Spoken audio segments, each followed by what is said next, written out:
I really don't know what I would do if I didn't have some work that I had to get to. Whew. Hello. This is Shirley Crawford, the owner of Second Chance Consulting and the executive director of the Women's Business Center, RVA, located here at 1510 Willow Lawn Drive, across the street from the Kroger at Willow Lawn here in RVA. That's Richmond, Virginia. Coming to you live. Okay, probably not live. Coming to you with another episode of WorkHardAholics. So for those of you who are just joining us for the first time, well, hello. Bienvenido. Welcome. We're glad to have you. I'm sure you're wondering what exactly is a work-hard-aholic.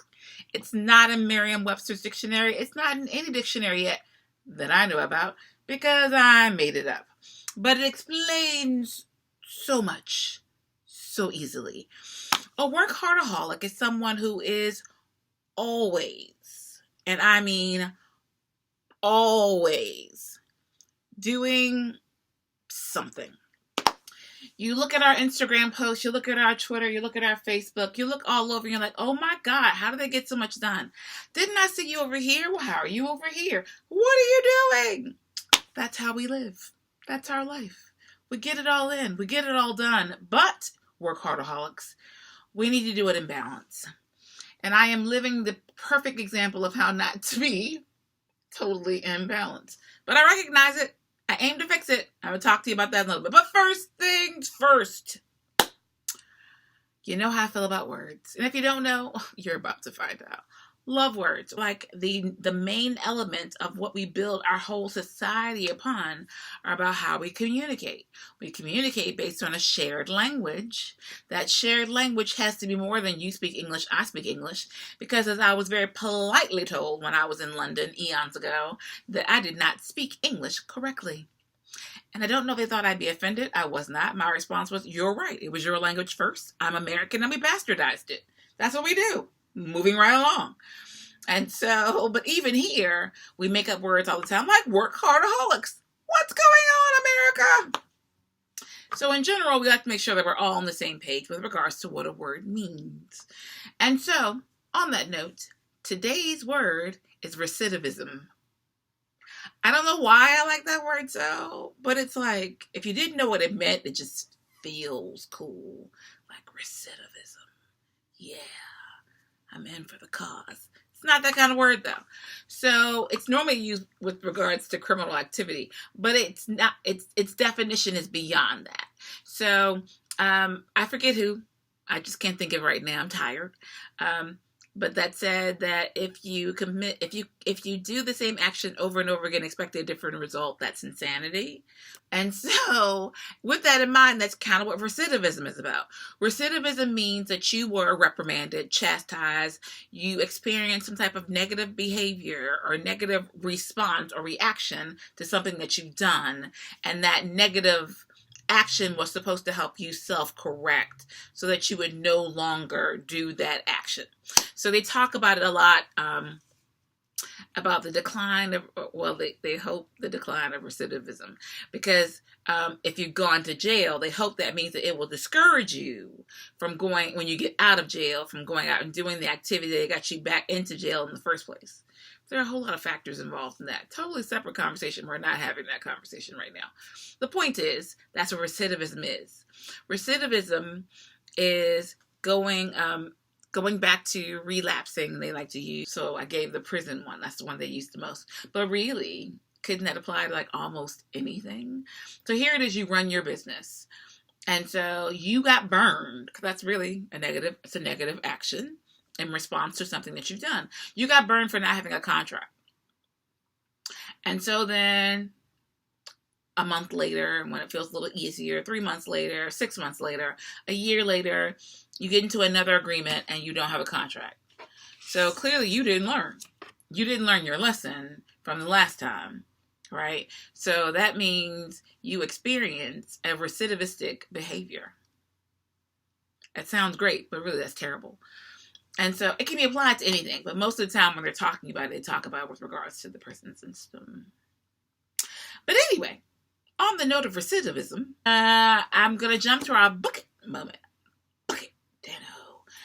And so, because I was just talking about recidivism and how it could apply to contracts, that leads me to not just with regard to contracts, but the reason that this ties in for me is that if you've been doing business with the same type of people, you're going to the same type of organizations, you said your target market was this, and you keep going here and it's not working, then that should mean clearly it's time to let go of this and try something else. But you're not. You've gotten burned. So here we go with recidivism again. You've gotten burned and still you stay here. Like, I'm going to make it work. But it doesn't. Fizzle, fizzle, fizzle, fizzle, fizzle. Pick something else. Okay. So with that in mind, a lot of times we don't think big enough with regards to contracts and people that we should do business with. Well, looky here. No matter what they talk about with regards to recession or anything else, the government still spends money. And most of the time, they budgeted for said money that they're spending in advance. And so the money is there. There's a certain amount of money that's actually set aside for small business owners. And so for our book it moment, I want to share Win Government Contracts for Your Small Business. Now, this book comes out of my library. Most of the books that I share with you come out of my library. Actually, at this point, all the books that I've shared with you have come from my library. If you have a book you think I should share it with me. I'll share it with everyone else, if I agree with you. So this one is like an early 2000s. I think it's like 2008, maybe 2009. So there's like been like a decade that has passed since this one was written, but it's still pretty thorough. Like it goes through everything with regards to government language, where to look for the contracts, how to find out information. There was something I saw that was a little dated, but now I can't remember what it was. But get your own copy. You can figure out what that is. But for the most part, it was pretty accurate information about what you need to know in order to get started in the process to win a government contract. But that's your book it moment. And so with that in mind, it actually takes me to our time tip tool technique for this week. And so it's a different kind of technique. It is still relational to our theme. But especially if you're interested in doing contracts with people who actually have money to pay you, then that would be your local government, your state government, your federal government. Because no matter what, in the end, they are going to pay you. Government shutdown or not, they are eventually going to pay you. And in the state of Virginia, there is an electronic system for procurement. There's an electronic system for procurement, which is how the state buys, right?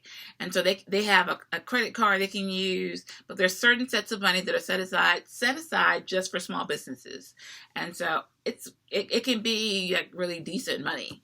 Even federal contracts, at some point, I think they're $100,000 or under, are specifically focused on small businesses. So my time tip tool technique is not only to register for EVA or whatever is applicable for your state, your federal government. For federal government, you want to contact PTAC. I forget what it stands for. Just type in PTAC, find your local representative. Hopefully they're not horrible. And they'll help you log into the federal government system for becoming a vendor. If you're in Virginia, you use EVA, you go through the SBSD, and people like Randy Brown will help you get registered to get that. But the most important thing is, yes, get SWAM certified if that applies to you. If they don't know what I'm talking about, let me know. My time is running out today. But the point is, you can actually get an email notification. So even though I don't log in every day to EVA, I get an email notification. So your time tip tool technique is to, one, register for doing business with the state. The state needs everything from dog food to construction to consulting and food. Like if you can think about it, somewhere in the state, they need it. So the state's your best potential for a client. One. So the time tip tool technique is to register with whatever system is applicable to you and then get the email notifications. They drop into your email. It saves you time and having to go log in case you haven't. Mine are set for every day. So every day I get a notice saying, hey, these are things in line with your codes that you've put in. And so these are jobs that people are looking for someone to come to. I got an email the other day from some company who just needs to have a SWAM certified partner. It has nothing to do with my industry, but That's what happens. I'm registered. I'm out there. I exist. And they know it. Okay, so quickly, because wow, I'm eating up time today. Work hard, play harder. I don't know if you've noticed on my beautiful face, or whatever you choose to call it in adjectives, I am breaking out. And so if you've been with me for the past few weeks, you've heard me talking about the fact that I know I need a vacation. I'm aware. No writing campaign necessary. I know I need a vacation. I need a people break. I'm an introvert, and I pour out a lot on a daily basis, and I support like the structure for the things that my mother needs, which is very important to me. I'm very active, engaged in church. I like to be engaged in my community. To give you an example, between yesterday and today, I have run myself ragged. And then if you are a friend of mine, it's a real thing. It's not a casual, like, iffy relationship. It's like for real. So like just yesterday alone, and then I'll maybe dab on today. Yesterday alone, got up at the crack of dawn so I could do a little bit of work before my day got started. Wash my hair, add a little more green in. And then took said wet hair and went to dance practice at church. Normally I have one rehearsal, like one Saturday a month. I had to split said dance rehearsal into 3 rehearsals because there was a special song coming up for Christmas, and I'm not supposed to tell you this other one, so I won't, even though you don't go to my church. There's something special that we're planning for our New Year's Eve service. And so I had 3 rehearsals in one. Left there, ran over to the it's actually down there, the Black History Museum, because I volunteered for Soul Santa, which I really wanted to do. I think it's important that we see people who look like us, whoever your us is. It helps with identity. Studies have shown that if you want, I can give you stats. No big deal. But they did it about doll ladies, but same thing. And so I think that's very important. Forgetting that the Christmas parade was yesterday, I spent 45 minutes in traffic. So it was late getting there, which meant I stayed later than I was supposed to, which means I then had to rush home and change my clothes, get in the car, go pick up friends for a friend's birthday. Yay! And she wanted to go to Virginia Beach for like a murder mystery thing. So I drove them down there, hung out. While I was there, went on a date. Might as well get everything in. Picked them all back up. Came back to Richmond. That was just yesterday. And then today, of course, all my dancers are like sick or ill or out. So I had to dance this morning. And I'm tired because I don't dance anymore. Anyway, the point is, busy. Acne! Yeah. How many videos do you know that they point that out to you? Probably not many, but that's mine. It'll be gone soon. So for when we talk about that work hard, play harder, this is that moment where we've been talking these past few weeks because I've been the living epitome of all the things that are wrong to help you see how you work your way through the process. So you all have joined me through this journey, so I know exactly what's wrong. It took me a little while. I knew that there were signs because I know my body. I know what's going on with me. I recognized that things were not quite right by the way I interacted with other people. I started showing physical signs, and now the final physical sign, because this is the one I can't stand the most because everybody gets to see it. Yay. Find a smaller dose of what makes you happy and utilize that. So for me, I fully intend to, at some point this week, which is, I don't know when, because Monday, I'm very fortunate to have been invited to this congressional thing on Monday. So that's really cool. And I have stuff going on every day this week, but I'm going to find time.